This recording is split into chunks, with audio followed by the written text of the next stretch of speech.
We want. We want. We want. We want.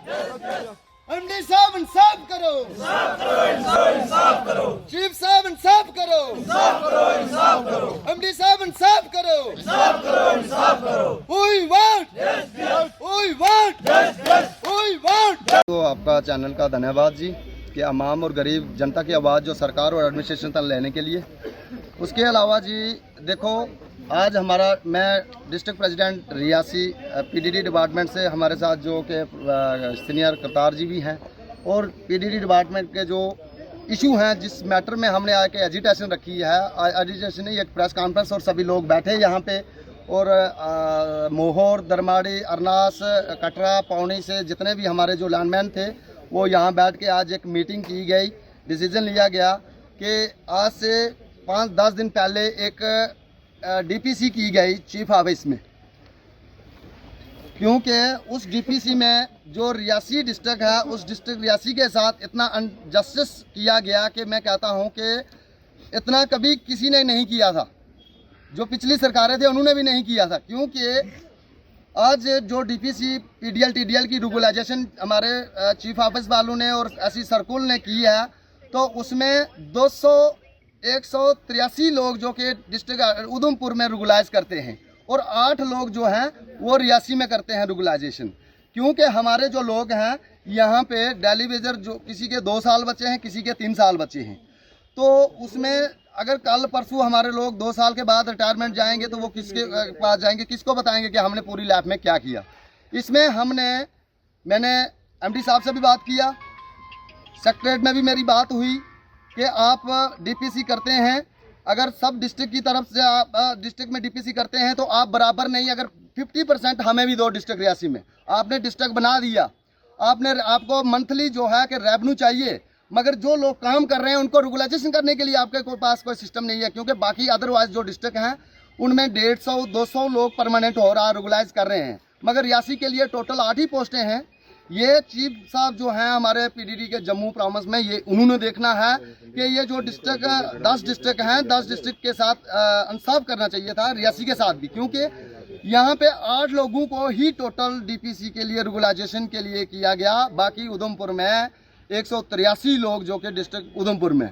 तो आपके माध्यम के चैनल से हम ये मैसेज देना चाहते हैं साहब, एमडी साहब को और चीफ साहब को, अगर हम 5-6 दिन का टाइम लेते हैं, अगर 50% लोग अगर हमारे रेगुलाइज नहीं किए गए, तो डिस्ट्रिक्ट रियासी हेडक्वार्टर में जितने भी हमारे पीडीडी के एम्प्लॉइज़ हैं वो प्रोटेस्ट में बैठेंगे।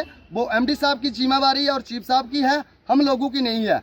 हम आपके माध्यम से अपने जो डीसी साहब हैं उनसे भी रिक्वेस्ट करेंगे कि आप हमारी हेल्प करें, क्योंकि जो बाकी डिस्ट्रिक्ट हैं वहाँ पे 150-200 लोगों को रेगुलाइज किया जाता है, और यहाँ रियासी में 4 लोग 5 लोग। तो इसलिए आपके माध्यम से हम ये बताना साफ मैसेज देना चाहते हैं, आज यहाँ पूरे लोग जितने भी थे यहाँ आए हुए थे, हमारी डिस्कस हो गई है, तो इसलिए अगर आने वाले डेट में 5 दिन का हम टाइम देते हैं, अगर जो इन्होंने डीपीसी की है इसमें अगर रियासी में अगर शेयर नहीं देते हैं बाकी डिस्ट्रिक्ट की तरफ, तो हम यहाँ में काम छोड़ हड़ताल पे बैठेंगे। इसकी पूरी जिम्मेदारी जो है एडमिनिस्ट्रेशन की है और एलजी प्रशासन की है, एमडी साहब की है और चीफ साहब की है, हमारी नहीं है।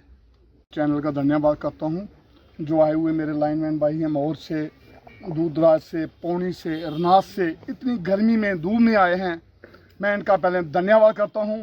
पहले मैं जोर से नारा लगाऊंगा, गवर्नमेंट को चेतावनी देना चाहता हूँ इस मंच से, आपके मंच से, लाइनमैन वर्कर यूनियन, लाइनमैन एकता, लाइनमैन एकता, हमारी मांगे छीन के लेंगे, छीन के लेंगे। खासकर मैं गवर्नमेंट को आपके माध्यम से मैं अपील करता हूँ, पहले तो सर आप देखिए जो भी हमारे नौजवान भाई आए हैं इतनी गर्मी में, एक कगार में चल गए, हमारे साथ कब से काम कर रहे हैं। इनका ऑर्डर 3-4 बंदे का ऑर्डर हुआ, अभी तक इनका 2 साल से ऑर्डर हुआ ना। मैं डीसी साहब से अपील करता हूँ, कल मैं डीसी साहब का पहले धन्यवाद करता हूँ, मैं रियासी डीसी साहब का, जिन्होंने हमें टाइम दिया। हम उधर मिले हैं कांबडंगा उनके साथ, उन्होंने टाइम दिया है। जो भी लैंडमैन की मुश्किल होगी हल करेंगे डीसी साहब, पहले डीसी साहब हल नहीं करेंगे उसके बाद हम हड़ताल पर जाएंगे। पहले अपने एक्शन साहब को बताएंगे, 5 दिन का आपने बोला टाइम दिया, हमने पहले 5 दिन का टाइम दिया ना, इसमें बाद में बात कर लेते हैं क्या हमारी देखिए उनूपुर डिस्ट्रिक्ट में 150 बंदा परमानेंट हो रहा है, रियासी डिस्ट्रिक्ट के साथ बेइंसाफी क्यों की जा रही है? एलजी साहब ने देखना चाहिए, जहाँ हमारे चीफ साहब ने देखना चाहिए क्यों बेइंसाफी हो रही है। जहाँ जैसे 150 बंदा आप कर रहे हो, कम से कम 50 बंदे हमारे डिस्ट्रिक्ट में रियासी में भी करो परमानेंट यार। कई लाइनमैन मेरे भाई शहीद हो गए हैं काम करते करते सर। इस गर्मियों में 6 लाइनमैन हमारे शहीद हो गए हैं, 2 रजौरी के अंदर, 2 जम्मू के अंदर, 1 लड़का हमारा उनूपुर, 1 कटरा में। कहीं मेरे लाइनमैन भाइयों की बाजू कुड़ गई है काम करते करते। कहीं भी सर एक्सीडेंट होता है, आपके चैनल से मैं आज डीएसपी से मेरी बात हुई है, सीधा लाइनमैन डेली भी बाइक पर पर्चा लग जाता है, किसी की भैंस मर जाती है, किसी आदमी को छाट बज रही है, सीधा मेरे लाइनमैन भाई तरीकों पर जाए जहाँ अपने बाल बच्चों की रोजी रोटी पूरी करे। क्या एक इंसाफ है?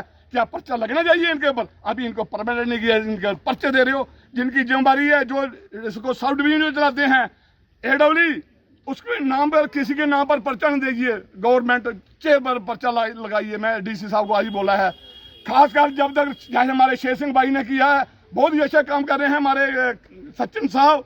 हम उनकी देख रेख में उनके साथ खड़े हैं, कंधे से कंधा मिला के। जैसे हम पीछे से हमारे नहीं करेंगे परमानेंट, हम पूरे हड़ताल पर चल जाएंगे, बहुत मुश्किल हो जाएगा बिजली चलाने में। हम किसी के साथ बेइंसाफी नहीं करते हैं गर्मियों में, हम किसी की बिजली बंद करें। अगर हमें मजबूर किया गया, कम से कम हमारी 50 पोस्ट इधर जो अभी परमानेंट जैसे लड़के हुए हैं, इसके बाद हम एक चेतावनी देंगे, चेतावनी के बाद फिर बिजली भी बंद रहेगी जैसे बोला है। बहुत मुश्किल हो जाएगा। हमारे डीसी साहब को हम पहले मैसेज दे देते हैं कल, जैसे उन्होंने बोला है। पहले डीसी साहब का हम धन्यवाद करते हैं, उन्होंने पूरा हमें भरोसा दिया है। आपकी बात कल 2-4 बंदे आ जाइए, आपकी बात पर लग जाते हैं। जय हिंद, जय भारत। लाइनमैन वर्कर जूनियर शील के लेंगे, शील के लेंगे, शील के लेंगे।